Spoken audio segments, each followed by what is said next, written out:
नमस्कार. आज आपण केमिस्ट्रीच्या पहिल्या चॅप्टर पासून सुरुवात करणार आहोत.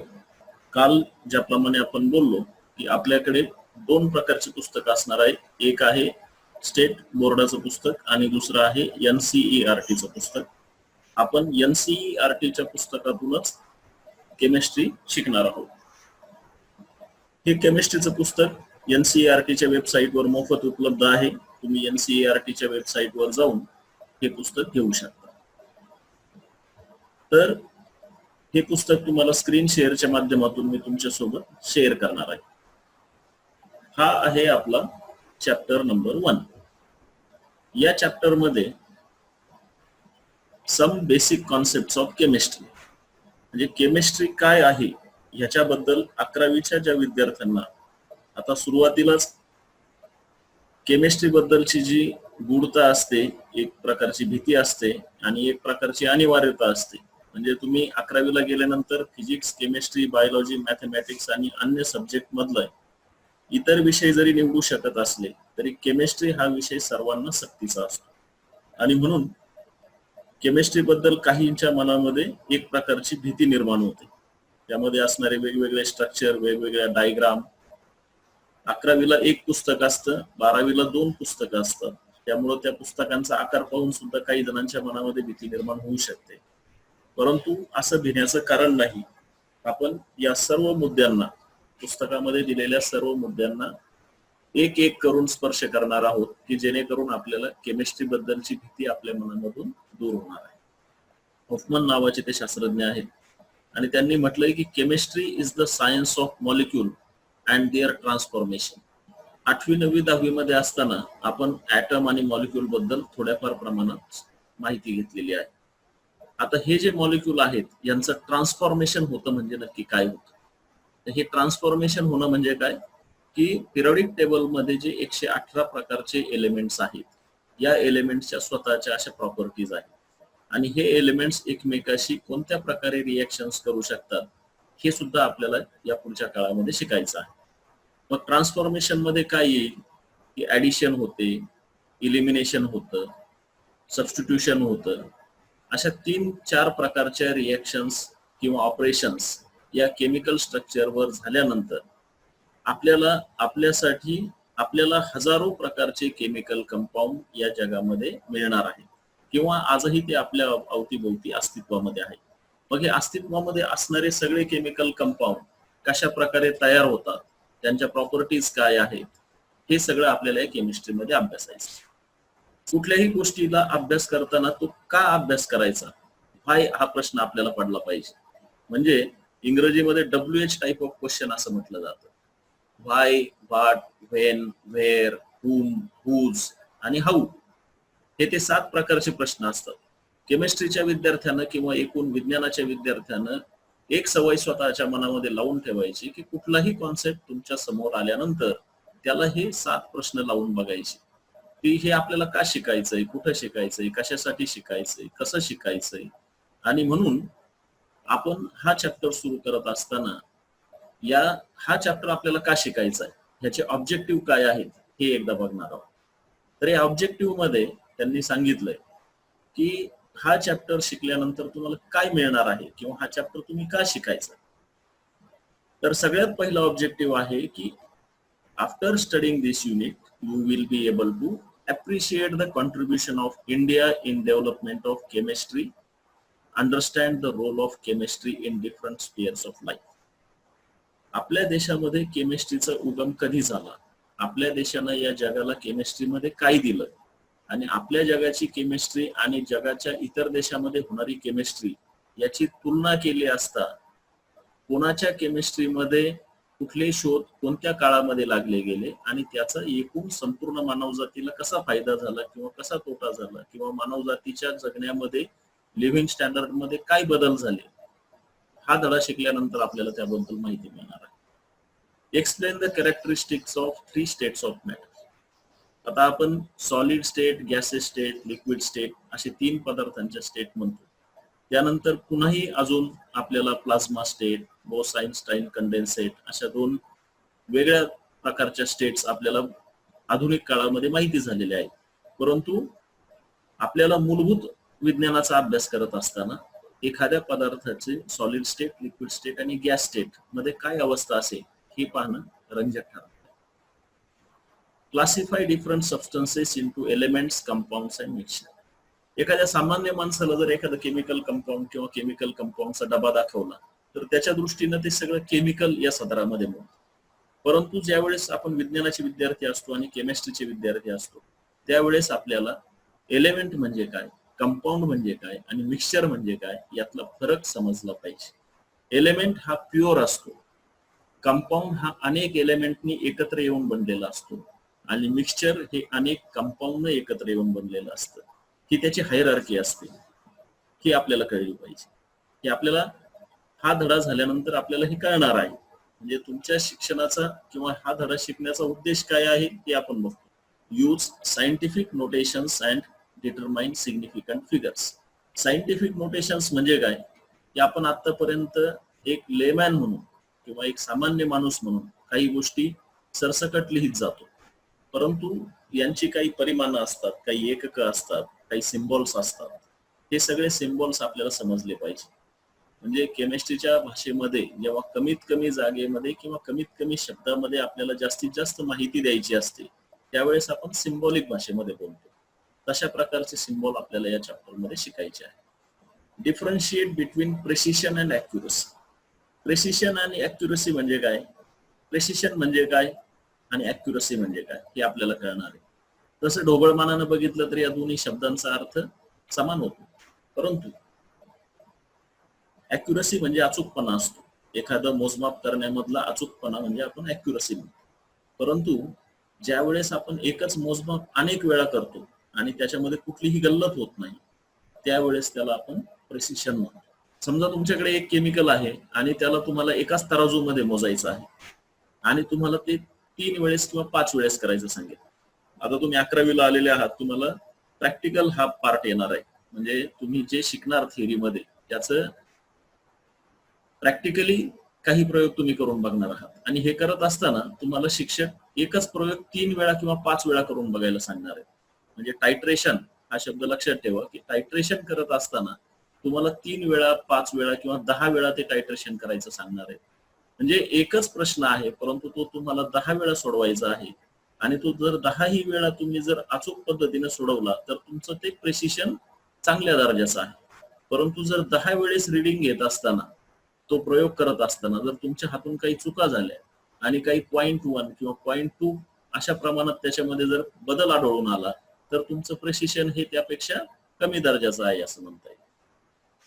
Define SI based units and convert physical quantities from one system of unit to another.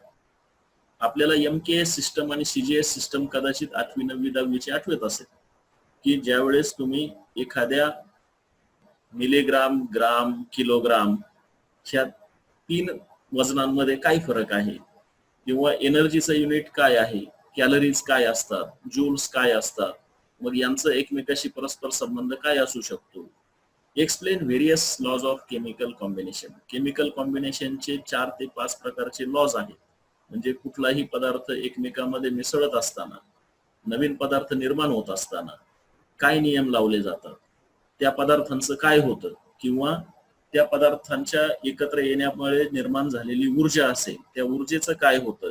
ही ऊर्जा रिॲक्शन मध्ये घेतली जाते की रिॲक्शन मुळे तयार झालेली ऊर्जा बाहेरच्या जगामध्ये सोडत असताना काय नियम पाळले जातात हे आपल्याला या केमिकल कॉम्बिनेशनच्या लॉ मध्ये बघायचं. Appreciate significance of atomic mass, average atomic mass, molecular mass and formula mass. आता आपण ऍटम म्हणून काय हे शिकणार आहोत. मग ह्या ऍटमचं एका पदार्थाच्या सगळ्या ऍटमचं वजन सारखंच असतं का, मग याच्यामध्ये आयसोबार, आयसोटोप हे काय प्रकार असतात हे आपल्याला बघायचंय. आणि मग ज्या ऍटम्स मध्ये आयसोटोप्स, आयसोबार्स असे असतात त्यावेळेस त्याचं ऍटॉमिक वेट मध्ये काय फरक पडतो. क्लोरीनचा ऍटॉमिक वेट 35 आहे, 36 आहे की 37 आहे. हायड्रोजनचं ऍटॉमिक वेट 1 आहे की ड्यूटेरियमचा ऍटॉमिक वेट किती आहे, ट्रिटियमचा ऍटॉमिक वेट किती आहे. त्यांचा ऍव्हरेज कशासाठी काढला जातो, त्याचं जगामध्ये त्याचा अबंडन्स म्हणजे उपलब्धता किती असते, आणि त्याच्यानुसार आपल्याला गणित मांडत असताना किंवा केमिकल रिएक्शन लिहित असताना, केमिकल कॅल्क्युलेशन करत असताना त्यातलं नक्की कोणतं मास वापरायचं हे आपल्याला शिकायचं. फॉर्म्युला मास म्हणजे जो फॉर्म्युला तुम्हाला दिलेला आहे त्याच्यामध्ये दिलेल्या सर्व एलिमेंटचं ढोबळमानानं वजन म्हणजे त्याचं फॉर्म्युला मास. मोल आणि मोलर मास आपल्याला शिकायचे. मोल आणि मोलर मास म्हणजे काय, की ज्याप्रमाणे आपण पाणी मोजताना लिटर, मिलीलिटर किंवा नंतर गॅलन अशा प्रकारात मोजतो, त्याप्रमाणे ज्यावेळेस आपण एखादी केमिकल एंटिटी घेतो, एखादी केमिकल रिएक्शन करतो, त्यावेळेस आपल्याला किती कंपाऊंड घ्यायचा, किती कंपाऊंड मोजून आपल्या रिएक्शन फ्लास्कमध्ये घ्यायचा, ते किती कंपाऊंड आपल्याला घ्यायचा हे मोल आणि मोलर मास याच्यानुसार ठरवलं जातं. म्हणजे एखाद्या मॉलिक्युलचं स्वतःचं वजन म्हणजे त्याच्या 1 मोल इतकं वजन असं मानलं जातं. आणि मग त्या 1 मोल बरोबर दुसरा कंपाऊंड किती मोल रिएक्ट होणार आहे, त्याचं प्रमाण 1:1 आहे की 1:2 आहे की 1:1 आहे हे आपल्याला ठरवावं लागतं. Calculate the mass percent of component element कॉन्स्टिट्युटिंग a compound. Mass percentage म्हणजे काय, की समजा हायड्रोजन पासून बनलेलं पाणी हा पदार्थ आहे H2O. मग या H2O मध्ये हायड्रोजन किती प्रमाणात आहे आणि ऑक्सिजन किती प्रमाणात आहे, त्यांच्या वजनाचं प्रमाण काढायचं. म्हणजे हायड्रोजनचं वजन आपण 1 मानलं, ऑक्सिजनचं वजन आपण 8 मानलं, तर यांचं एकमेकाशी काय संबंध आहे हे आपल्याला शिकायचं. इम्पिरिकल फॉर्म्युला आणि मॉलिक्युलर फॉर्म्युला याच्यामध्ये काय फरक आहे, एका कंपाऊंड मध्ये कार्बन किती, हायड्रोजन किती, ऑक्सिजन किती, त्यांचा परस्परांशी संबंध कसा आहे, किती प्रमाण आहे हे आपल्याला इम्पिरिकल फॉर्म्युलामध्ये कळतं. आणि ज्यावेळेस आपण मॉलिक्युलर फॉर्म्युला बघायला जातो त्यावेळेस एक्झॅक्टली CH4 म्हणजे कार्बन आणि हायड्रोजन एकाच 4 या प्रमाणात त्या मॉलिक्युल मध्ये आहेत हे आपल्याला कळतं. Perform the stoichiometric calculation.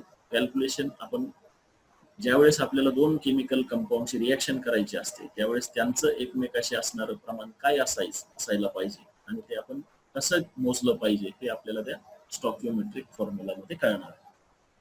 तर हे आपले ऑब्जेक्टिव्ह आहेत. आता यातलं बऱ्याचशा गोष्टी तुम्हाला कळल्या नसतील, यातले बरेचसे शब्द तुम्हाला समजले नसतील, हे शब्द तुम्ही पहिल्यांदाच ऐकलेले असतील. मग मनामध्ये एखादी भीती निर्माण होते, परंतु हा आपल्या समोरचा अजेंडा आहे की हा चॅप्टर संपल्यानंतर आपल्याला या सगळ्या गोष्टींबद्दलची प्राथमिक किंवा सखोल माहिती आपल्याला मिळालेली असली पाहिजे. आणि म्हणून आपण कुठलाही चॅप्टर सुरू करताना त्याचे ऑब्जेक्टिव्ह काय आहेत हे सगळ्यात पहिले प्रथम बघून घेतलं पाहिजे. या चॅप्टर मध्ये सुरुवातीला आपल्याला केमिस्ट्रीची उत्पत्ती कशी झाली आणि त्याचा विकास कसा झाला याच्याबद्दल माहिती दिली. आपल्याला जी नेहमीची उदाहरणं दिली जातात केमिस्ट्रीची, त्यामध्ये दुधापासून दही तयार होणं किंवा उसाच्या रसापासून व्हिनेगार तयार होणं. दुधापासून दही तयार होणं हे भारतीयांना सगळ्यांना माहिती, परंतु व्हिनेगार हा प्रकार भारतामध्ये फारसा वापरला जात नाही. व्हिनेगार हा प्रकार परकीय यांना पाश्चात्य राष्ट्रांमध्ये सकाळी ब्रेकफास्टला जे सलाड वापरलं जातं म्हणजे भाजीचे तुकडे, त्याच्यावर एक लिक्विड टाकलं जातं जे साधारणपणे केमिकल भाषेमध्ये त्याला ऍसिटिक ऍसिड असं म्हणतात. तर हे व्हिनेगार कशापासून तयार होतं, शुगर केन ज्यूस किंवा कुठल्याही प्रकारच्या कार्बोहायड्रेट्स पासून आपण व्हिनेगार सारखा पदार्थ तयार करू शकतो. तर साखरेचा ज्यूस आपण सगळ्यांना माहिती आहे की आपण जर उसाचा रस काढला आणि तो अर्धा तासापेक्षा जास्त वेळ ठेवला तर त्याचा आंबट वास यायला सुरुवात होते, म्हणजे त्याचं ऑक्सिडेशन सुरू होतं. उसाच्या रसामध्ये अल्कोहोल असतं, इथेनॉल, आणि त्या इथेनॉलचं ऑक्सिडेशन झाल्यानंतर आपल्याला अल्डेहाइड तयार होतात. अल्डेहाइड नंतर ऍसिड तयार होतं आणि हे ऍसिड म्हणजे व्हिनेगर असतं. आणि याची पुढची स्टेज जी असते ती कीटोन असते. म्हणजे अल्कोहोल, अल्डेहाइड, ऍसिड आणि कीटोन ही त्याची उतरता चढती कमान आहे. कीटोन हा पदार्थ मनुष्याच्या इंटरनल ऑर्गनसाठी घातक असतो. त्यामुळे एखाद्या व्यक्तीने जर खूप दिवस उपवास केला तर त्याच्या किडनीमध्ये कीटोनचं प्रमाण वाढतं आणि या कीटोन मध्ये आपल्या शरीरातले अनेक घटक हे वितळून जाऊ शकतात, विरघळून जाऊ शकतात. म्हणून एखाद्या व्यक्तीने जर उपोषण केलं तर त्याच्या लघवी वाटे जर कीटोन यायला सुरुवात झाली तर त्याचं उपोषण थांबवावं लागतं, कारण तो व्यक्ती मृत्यू होऊ शकतो. तर हा जो केमिकलचा प्रवास आहे की उसाच्या रसापासून व्हिनेगार पर्यंत, किंवा एखाद्या लोखंडाचा तुकडा आपल्या घराशेजारी पडलेला असेल आणि 2-3 पावसाळ्यामध्ये त्याच्याकडे बघितलं गेलं नाही तर तो गंजलेला असतो. ही खूप कॉमन उदाहरणं आहेत की ज्याच्यामध्ये केमिकल चेंजेस होतात. ही केमिकल चेंजेस आपण लहानपणापासून बघत आलेलो आहोत. आणि केमिस्ट्रीमध्ये शिक्षण घेत असताना आपल्याला ह्या केमिकल चेंजेस बरोबर कुठले फिजिकल बायोलॉजिकल चेंजेस असोसिएटेड आहेत हे सुद्धा आपल्याला बघायचं आहे. The branch of science that studies the preparation, properties, structure and reactions of material substances is called chemistry. Preparation म्हणजे तो पदार्थ कसा तयार करायचा, प्रॉपर्टीज म्हणजे झालेल्या पदार्थाच्या गुणधर्म काय आहे, स्ट्रक्चर म्हणजे त्याच्यामध्ये कार्बन आहे, हायड्रोजन आहे, ऑक्सिजन आहे, सल्फर आहे, नायट्रोजन आहे, अजून कुठला पदार्थ आहे, तो कॅल्शियम सॉल्ट आहे का, सोडियम सॉल्ट आहे, तो फॉस्फरस आहे का, तो सल्फेट आहे का, तो क्लोराईड आहे का, त्यात कुठला हॅलोजन गॅस आहे किंवा कुठला हॅलोजन एलिमेंट आहे, हे सगळं आपल्याला त्याच्या स्ट्रक्चर मध्ये कळणार आहे. आणि रिॲक्शन्स म्हणजे हा तयार झालेला पदार्थ कुठल्या प्रकारच्या रिॲक्शन्स करू शकतो आणि त्यापासून अजून काही नवीन पदार्थांची निर्मिती होऊ शकतो का, या सगळ्यांना आपल्याला केमिस्ट्रीमध्ये बघायचं. केमिस्ट्रीचा उगम हा अतिशय रंजक आहे, मनोरंजक आहे. सगळ्यात प्रथम लोकांनी म्हणजे मानवानं केमिस्ट्री शिकण्याची सुरुवात का केली, तर आपण एक गोष्ट लहानपणापासून ऐकली असेल की माणसाला लालच ही वाईट गोष्ट आहे. आणि मग आपण एक गोष्ट ऐकतो की एक माणूस त्याच्या हातामध्ये एक लोखंडाचा तुकडा घेऊन निघतो आणि रस्त्यात मिळणाऱ्या प्रत्येक दगडाला तो स्पर्श करून बघतो की या लोखंडाचं सोनं झालं पाहिजे.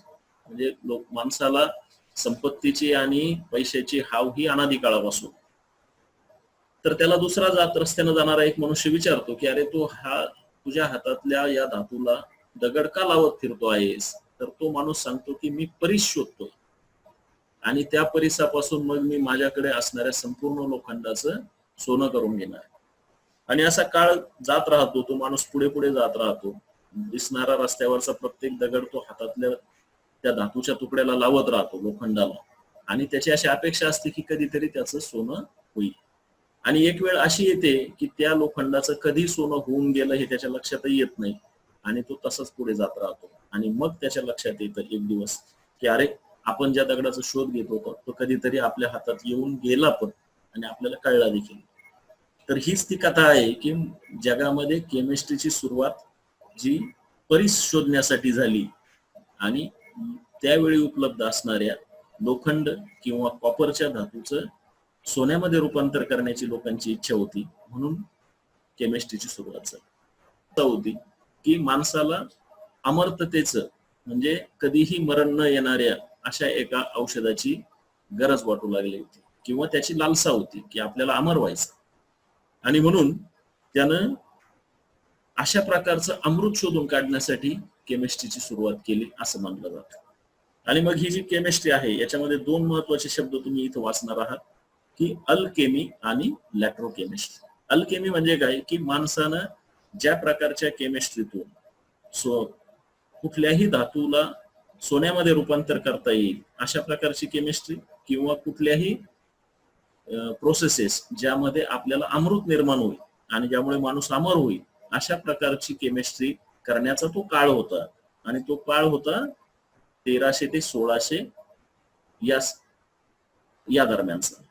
म्हणजे ज्या वेळेस आपण असं मानतो की युरोपमध्ये विज्ञानाची क्रांती झाली आणि त्यातून सगळीकडे औद्योगिक क्रांतीला सुरुवात झाली, परंतु त्याही पूर्वी अरबांनी युरोपमध्ये अशा प्रकारची केमिस्ट्री त्या ठिकाणी दिलेली आहे.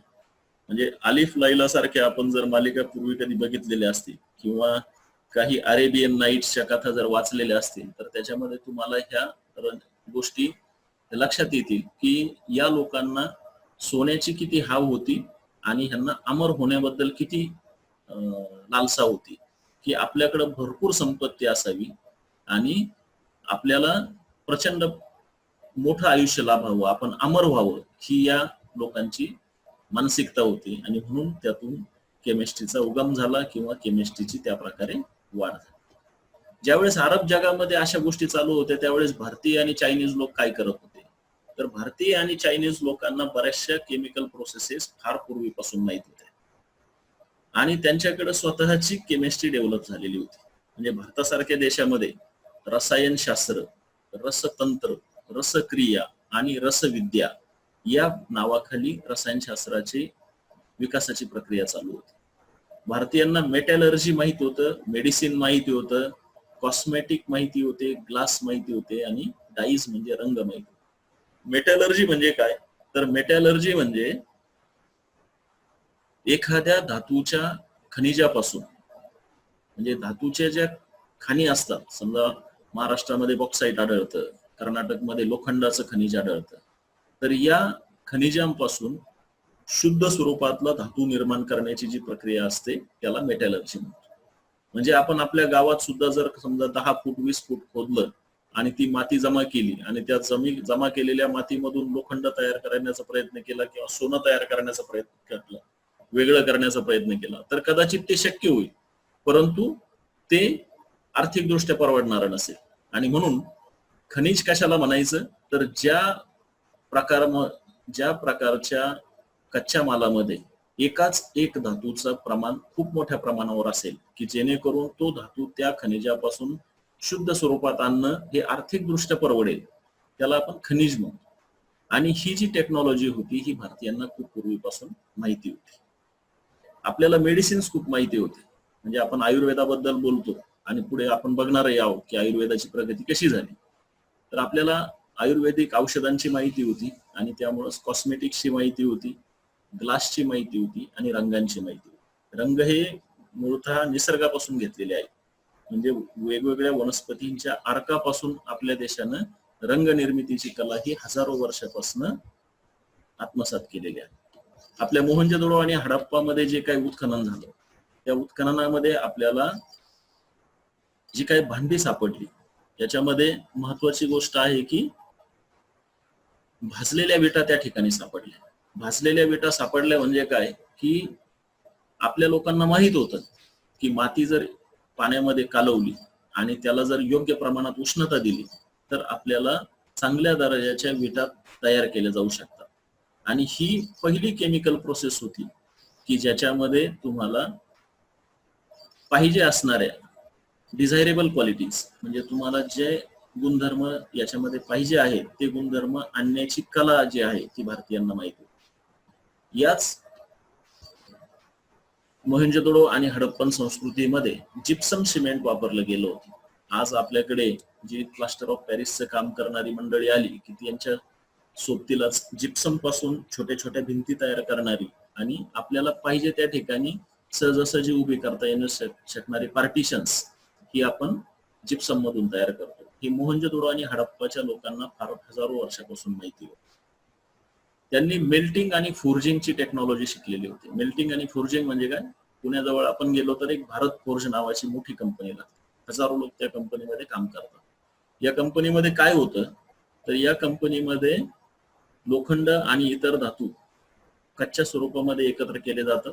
त्यांना प्रचंड उष्णता दिली जाते, जवळपास 1600 ते 2000 डिग्री पर्यंत त्याला उष्णता दिली जाते आणि त्या धातूंचं रूपांतर तुम्हाला पाहिजे त्या योग्य अशा प्रकारच्या पदार्थांमध्ये किंवा वेगवेगळ्या आकारांमध्ये काढलं जातं.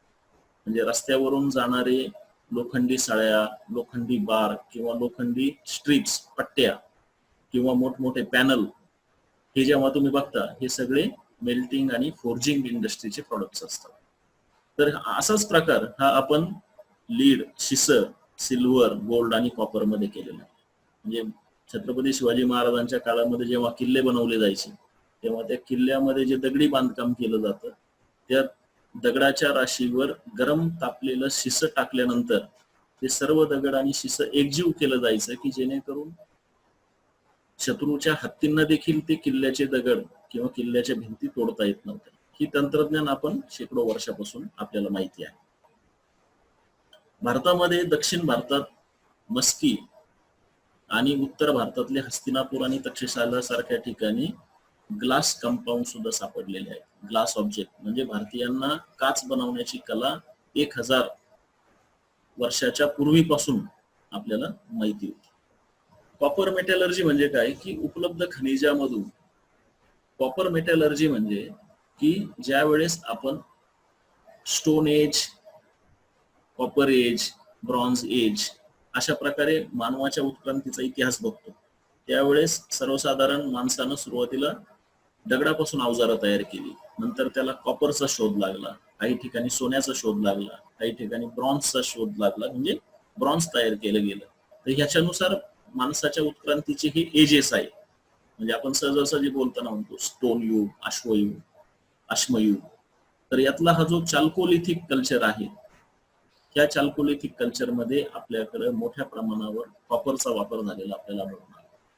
आर्किओलॉजिकल एव्हिडन्स म्हणजे काय, तर आर्किओलॉजी हे एक असं शास्त्र असतं की ज्याच्यामध्ये उत्खनन केलं जातं.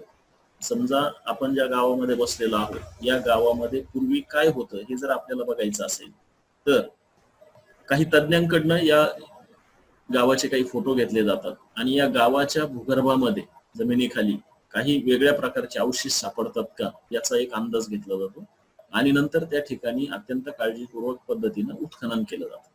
तुम्ही कदाचित गेल्या काही वर्षापूर्वी उत्तर प्रदेशमध्ये एका ठिकाणी खूप मोठ्या प्रमाणावर सोनं सापडणार आहे अशी बातमी ऐकली असेल आणि त्या ठिकाणी शासनातर्फे उत्खनन करण्यात आलं होतं.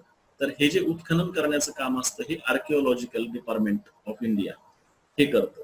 मोहनजोदडो आणि हडप्पाचे जे उत्खनन झाले की ज्या ठिकाणी भारताची अत्यंत प्राचीन अशी संस्कृती सापडली, म्हणजे भारतीयांना किती हजार वर्षापासून अनेक गोष्टींचं ज्ञान होतं, त्या गोष्टी आपल्याला त्या ठिकाणी सापडल्या. टेराकोटा नावाच्या ठिकाणी ज्या प्रकारचे वस्तू तयार करून आपल्याला दिसल्या त्या सुद्धा आपल्याला या आर्किओलॉजिकल एव्हिडन्सेस त्याला असं म्हणतात. Extraction of copper and iron हे इंडिजिनसली डेव्हलप केलं गेलं होतं. म्हणजे काय की कॉपर आणि आयर्नच्या खनिजापासून कॉपर आणि आयर्न वेगळं शुद्ध स्वरूपामध्ये आणणं, त्या प्रोसेसला मेटॅलर्जी किंवा एक्स्ट्रॅक्शन असं जे म्हटलं जातं, ते भारतीयांना इंडिजिनसली, म्हणजे ही टेक्नॉलॉजी संपूर्णतः भारतीय बनावटीची होती. आपण आज म्हणतो की आपण परम कम्प्युटर इंडिजिनियसली बनवला किंवा इस्रोनं इंडिजिनियसली सॅटेलाइट पाठवण्याचं तंत्रज्ञान विकसित केलं. डॉक्टर APJ अब्दुल कलामांच्या नेतृत्वाखाली आपण इंडिजिनियसली आपले रॉकेट्स लॉन्च करू शकू. तर ही टेक्नॉलॉजी आपल्याकडं कॉपर आणि आयर्न एक्स्ट्रॅक्शन करण्याची संपूर्ण भारतीय बनावटीची होती.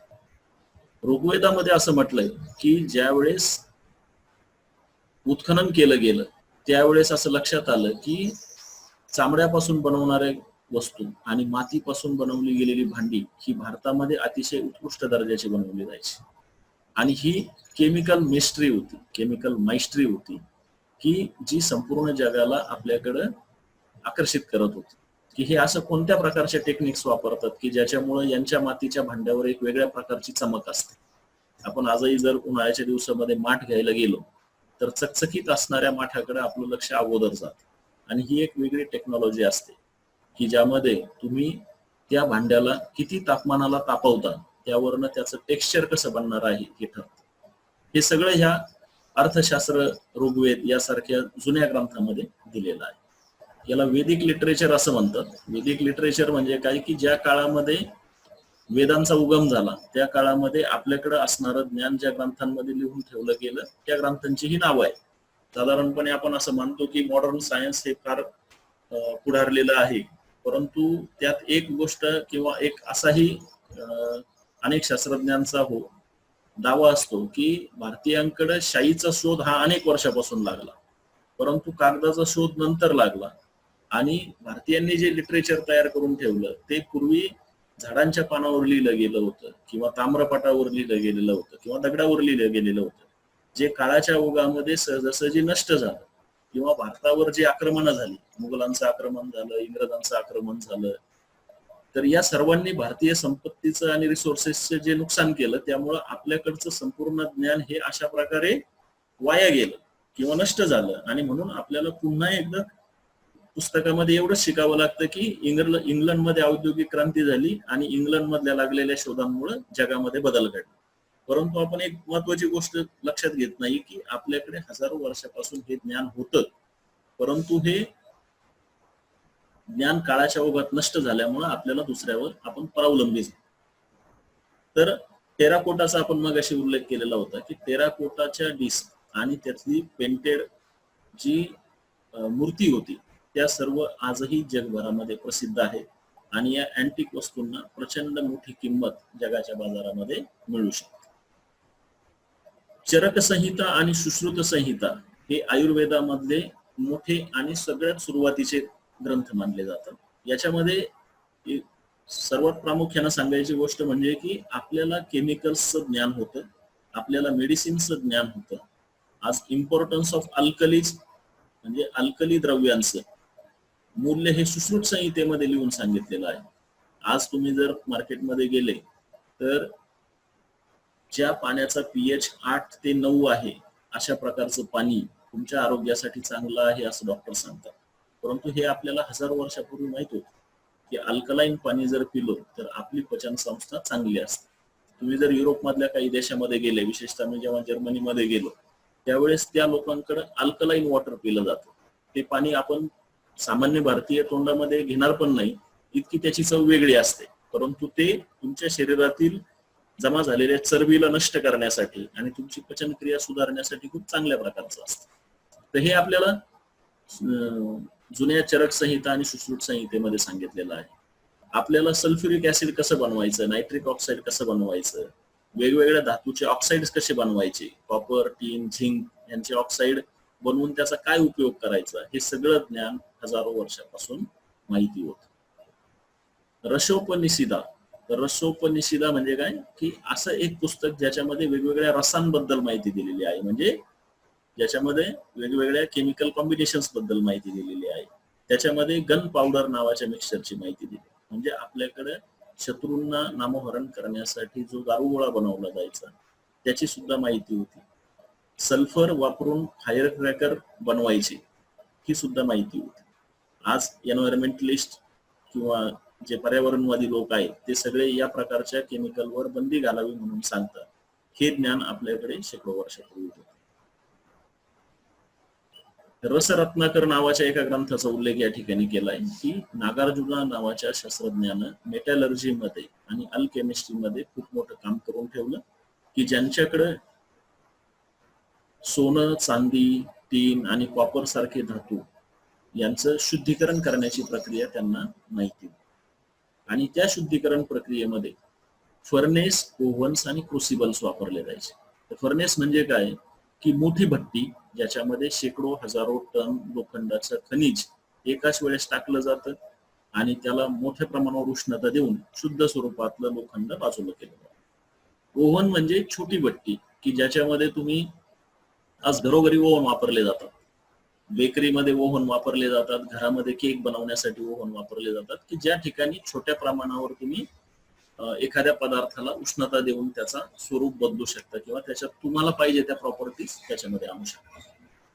पुढचा पार्ट आहे क्रुसिबल.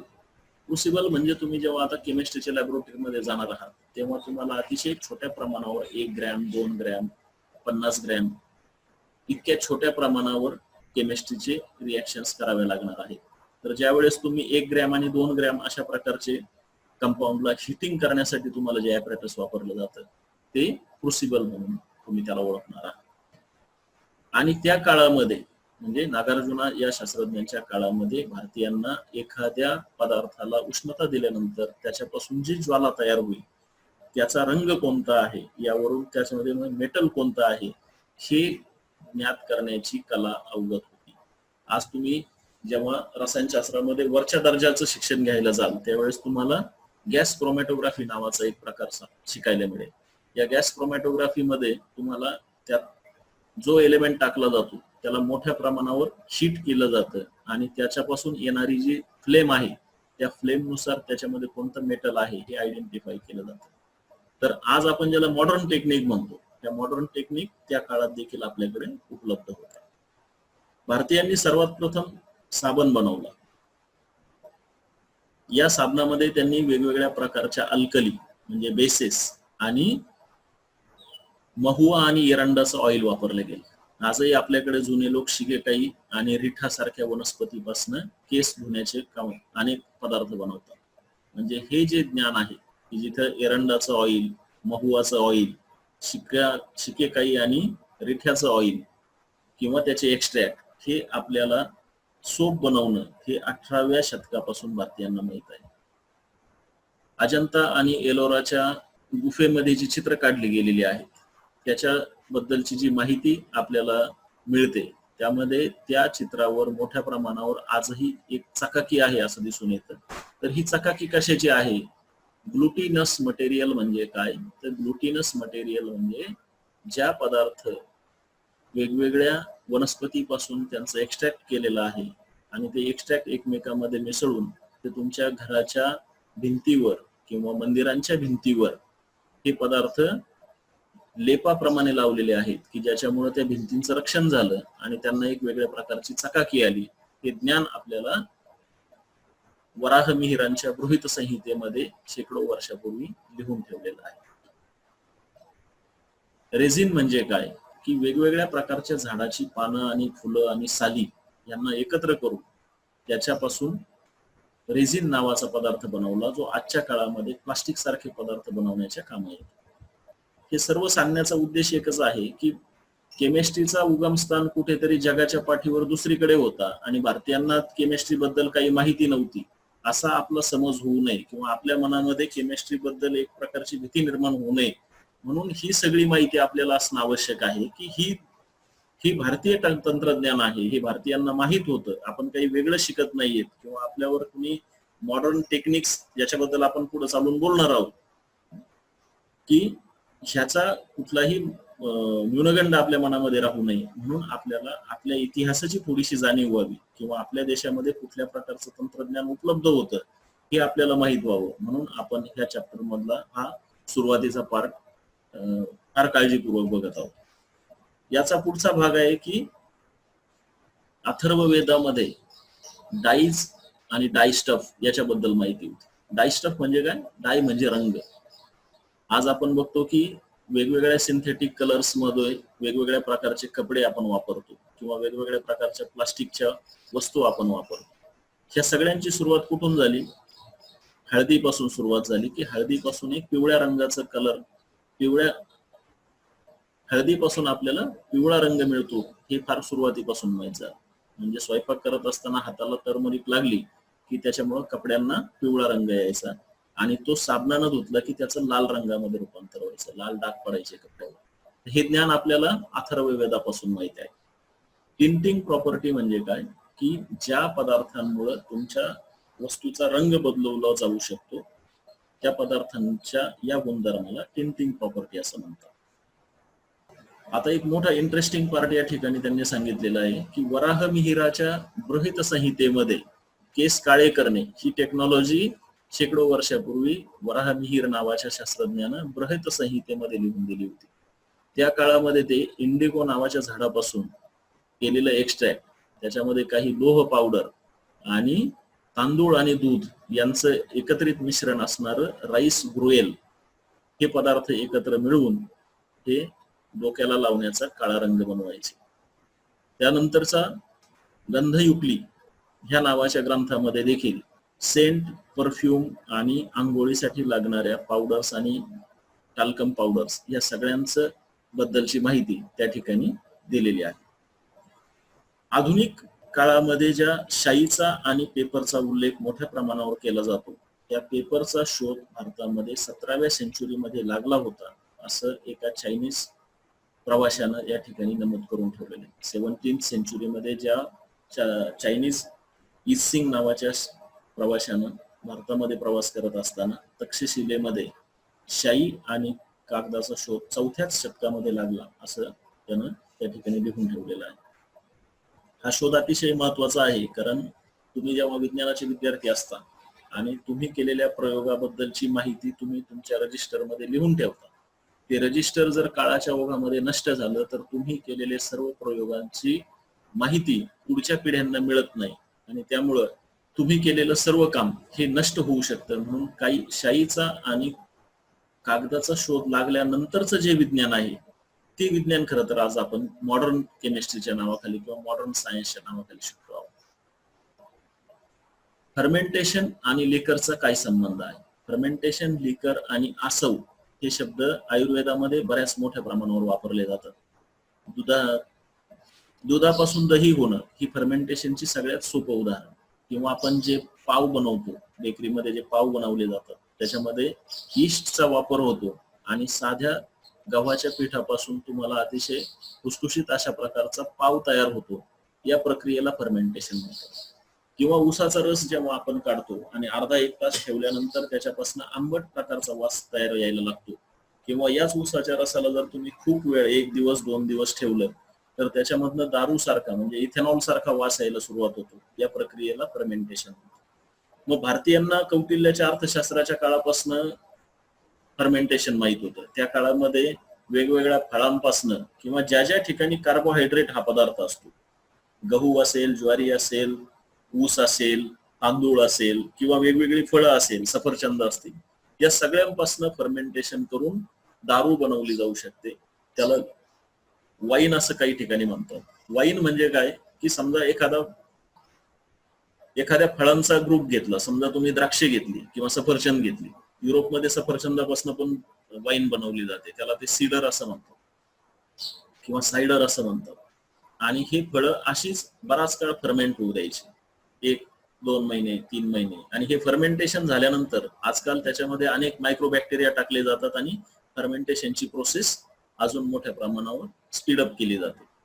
तर ही जी फर्मेंटेशन झालेली जे लिक्विड असेल याला फक्त तुम्ही गाळून घेतलं आणि त्यातला जो काही सॉलिड पार्ट आहे तो बाजूला केला तर त्या उरलेल्या पार्टला वाईन असं म्हटलं जातं.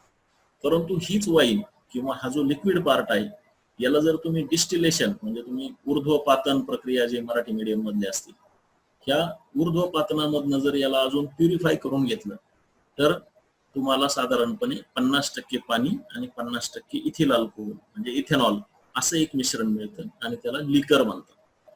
म्हणजे वाईन वेगळी आणि लिकर वेगळी. वाईन मध्ये फार फार तर 5 ते 10% 15% पर्यंत अल्कोहोल असतं आणि लिकर मध्ये साधारणपणे 50% 48% पर्यंत 42% पर्यंत ते 48% पर्यंत अल्कोहोल असू शकतं. आयुर्वेदामध्ये आसव नावाचा एक प्रकार असतो. आसव म्हणजे की वेगवेगळ्या झाडांपासून, फळांपासून, फुलांपासून, पानांपासून त्यांचं एक्स्ट्रॅक्ट काढणं, त्याला ते आसव असं म्हणतात. कश्यप नावाचे जे ऋषी होते ज्यांना कणाद असंही म्हटलं जातं, आचार्य कणाद, यांनी जो सर्वात महत्वाचा आणि मूलभूत सिद्धांत केमिस्ट्रीमध्ये मांडला की ज्याच्यामुळं आपल्याला भविष्यात संपूर्ण केमिस्ट्री ज्या डोलाऱ्यावर उभी राहिलेली आहे तिचं ज्ञान. त्यांनी असं मत मांडलं की ही संपूर्ण सृष्टी ही अत्यंत छोट्या छोट्या कणांपासून बनलेली आहे, ज्याला परमाणू असं म्हणतात. आणि ह्या परमाणू यांच्या प्रॉपर्टीज काय आहेत हे पण त्यांनी सांगितलं की ते इटर्नल आहेत, इनडिस्ट्रक्टिबल आहेत, स्फेरिकल आहेत, सुप्रासेन्सिबल आहेत आणि ते स्वतःच्या मूळ स्वरूपामध्ये आहेत. म्हणजे एखाद्या पदार्थापासून कधीही विघटित न होऊ शकणारा अतिशय सूक्ष्म आणि त्या पदार्थाच्या सर्व प्रॉपर्टीज त्या कणामध्ये जर असतील तर त्या कणाला त्यांनी परमाणू असं नाव दिलं. आणि यालाच पुढे जाऊन पाश्चात्य शास्त्रज्ञांनी ॲटम असं नाव दिलं. म्हणजे 3500 वर्षापूर्वी महर्षी कणादांनी जे विज्ञान सांगितलं तेच डाल्टनने साधारण 1750 या सालामध्ये सांगितलं. म्हणजे त्यांच्यानंतर जवळपास शेकडो हजारो वर्षानंतर. आणि तेच ज्ञान आज मॉडर्न टेक्नॉलॉजी जी आहे त्याच्यावरती सिद्ध करता आलं. आपल्याला इलेक्ट्रॉन मायक्रोस्कोप मधून पदार्थाची अत्यंत छोटी छोटी स्वरूप पाहता आली आणि म्हणून आपण आज प्रोटॉन, न्यूट्रॉन, इलेक्ट्रॉन या सगळ्या गोष्टींबद्दल बोलत असतो. तेव्हा आपण जॉन डाल्टनचं नाव घेतो, नील बोरचं नाव घेतो, परंतु त्या सगळ्यांच्या अगोदर आपण महर्षी कणादांचं नाव आवर्जून घ्यायला पाहिजे. चरक संहिता आणि सुश्रुत संहिता ही 2 नावं आपण बऱ्याचदा ऐकतो. किंवा तुमच्या आसपास जर काही आयुर्वेदिक डॉक्टर असतील तर त्यांच्या क्लिनिकची नावं ही साधारणपणे चरक रुग्णालय किंवा सुश्रुत रुग्णालय अशा प्रकारचे असतात. हे भारतातले आद्य वैद्य होते. म्हणजे या सर्वांना औषधोपचार कसे केले जावेत, रोगावर उपचार कसे केले जावेत याची त्यांना माहिती होती. त्यांच्या या प्रक्रियेमध्ये भस्म नावाचा प्रकार वापरला जातो. तुम्ही जर आयुर्वेदिक डॉक्टरांकडे गेले तर ते वेगवेगळ्या रंगाच्या पुड्या तुमच्या हातामध्ये देतात आणि त्या पाण्यामध्ये मिसळून तुम्हाला घ्यायला सांगतात. तर हे जे भस्म आहे हे आजच्या काळामध्ये आपण त्याला काय म्हणतो, नॅनो टेक्नॉलॉजिकल प्रोडक्ट असं म्हणतात. म्हणजे पदार्थाचा जो सर्वात सूक्ष्म भाग आहे, तुम्ही ज्यावेळेस आता हे मिलीमीटर, नॅनोमीटर, पिकोमीटर हे सर्व परिमाण वापरणार आहात, त्यातला हा जो नॅनो टेक्नॉलॉजीचा पार्ट आहे किंवा नॅनो हा आकार आहे, त्या आकारात तुमच्या पूर्वीच्या काळामध्ये भस्म म्हणून जे मिळायचं तेच आज तुम्हाला आज नॅनो टेक्नॉलॉजीचं प्रोडक्ट म्हणून मिळतं. नंतरच्या काळामध्ये म्हणजे ज्या वेळेस मॉडर्न केमिस्ट्री उदयाला आली किंवा आधुनिक साहित्य उदयाला आलं, म्हणजे जेम्स वॅटनं वाफेचा शोध लावला आणि तेथून रेल्वेचं इंजिन पळायला लागलं, जग जवळ यायला लागलं आणि मग यातून जी आधुनिक क्रांती, औद्योगिक क्रांती इंग्लंडमध्ये झाली, त्यामुळं इंग्लंडची लोक जगभर फिरायला लागली आणि त्यातून इंग्लंडमध्ये जे ज्ञान आहे तेच ज्ञान संपूर्ण जगावर थोपवण्याचा प्रयत्न झाला आणि त्यातून त्या त्या देशामध्ये म्हणजे आफ्रिका असेल, आशिया असेल, अमेरिका असेल, या देशातील ज्या मूळ परंपरागत गोष्टी होत्या त्या हळूहळू नष्ट झाल्या आणि ह्या इंडिजिनस ट्रॅडिशनल टेक्नॉलॉजी ज्या होत्या त्या नष्ट करून त्या ठिकाणी युरोपियन आणि विशेषतः इंग्लंडचे जे शास्त्रज्ञ होते यांनी निर्माण केलेल्या पद्धती तुमच्या माझ्यावर किंवा या सर्व जगावर त्यांनी लादल्या असं आपल्याला म्हणता येईल. परंतु आज आपण बघतो की पुन्हा जग गोल दिशेनं जात आहे की ज्या मॉडर्न टेक्नॉलॉजीमध्ये अनेक प्रश्नांची उकल झालेली नाही किंवा मॉडर्न जीवनशैलीमुळे ज्या प्रकारचे असाध्य रोग तुम्हाला तयार व्हायला लागले, कॅन्सर सारखे दुर्धर आजार व्हायला लागले, त्याच्यावर इलाज म्हणून लोक पुन्हा एकदा आयुर्वेदिक सिस्टम कडे वळायला लागलेले आहेत. तर हे आयुर्वेदाचं यश आहे की हजारो वर्षापासून असणारं ज्ञान हे पुन्हा एकदा नव्यानं जगासमोर यायला लागलेलं आहे. तर या आजच्या या सगळ्या गोष्टींमधून आपल्याला एक महत्वाची गोष्ट समजून घ्यायला हरकत नाही की भारतामध्ये किंवा इतर ज्या जुन्या सिव्हिलायझेशन आहेत की ज्याच्यामध्ये भारतीय आहे, ग्रीकन आहे, रोमन आहे किंवा ऑस्ट्रेलिया सारख्या ठिकाणी ॲबोरिजिनल्स असं त्यांना म्हटलं जातं किंवा अमेरिकेमध्ये रेड इंडियन्स असं म्हटलं जातं, या सर्व संस्कृतींमध्ये स्वतःचं असं एक सायन्सचं, विज्ञानाचं आणि रसायनशास्त्राचं ज्ञान होतं आणि या ज्ञानाच्या आधारावर त्यांची वाटचाल सुरू होते. कालांतरानं कालाच्या ओघामध्ये त्यांच्याकडचं ज्ञान नष्ट होत गेलं आणि त्या ठिकाणी आधुनिकतेच्या नावाखाली त्या त्या काळी ज्या साम्राज्यवादी शक्ती होत्या किंवा ज्या साम्राज्यवादी लोकांनी त्यांच्यावर राज्य केलं, म्हणजे असं म्हटलं जातं ज्यावेळेस या साम्राज्यवादी शक्तींनी या देशावर राज्य केलं, दक्षिण अमेरिकेमध्ये जर काही लोक असं सांगतात की त्या दक्षिण अमेरिकन लोकांना लोखंडाच्या अगोदर सोनं हा धातू माहिती होता, म्हणजे त्यांच्याकडची जी उपकरणं होती, घरातली वापराची भांडी होती, शेतामधली अवजारं होती, म्हणजे त्यांच्याकडचे नांगराचे फाळ आणि पाणी वापरण्यासाठीची जी उपकरणं होती किंवा खोरी होती, ती कुदळ होती, फावडे होती, हे सगळं सोन्याचं असायचं. परंतु ज्यावेळेस इंग्रजांनी त्यांच्यावर राज्य करायला सुरुवात केली, युरोपियन लोकांनी त्यांच्यावर राज्य करायला सुरुवात केली, हे सगळं या साम्राज्यवादी लोकांनी लुटून आणलं आणि तिथली संस्कृती नामशेष केली, त्यांचं ज्ञान नष्ट केलं आणि या साम्राज्यवादी लोकांचं ज्ञान त्या ठिकाणी थोपवलं गेलं. आणि म्हणून आपण आज जे काही विज्ञान शिकणार आहोत हे सुदैवाने म्हणावं किंवा दुर्दैवानं म्हणावं की या अशा प्रकारच्या साम्राज्यवादी शक्तींपासून उदयाला आलेलं हे ज्ञान आपण आधुनिक ज्ञान म्हणून शिकणार आहोत. तर आजच्या पुरता हा भाग हा इतिहास जाणून घेण्याचा एक प्रयत्न होता की आपण कुठून सुरुवात केली, कुठपर्यंत आलो आणि काळाच्या ओघामध्ये आपल्या विज्ञानामध्ये काय काय बदल घडले. आपण याच प्रक्रियेचा भाग म्हणून उद्या सकाळी पुन्हा एकदा 10:30 वाजता भेटू. धन्यवाद.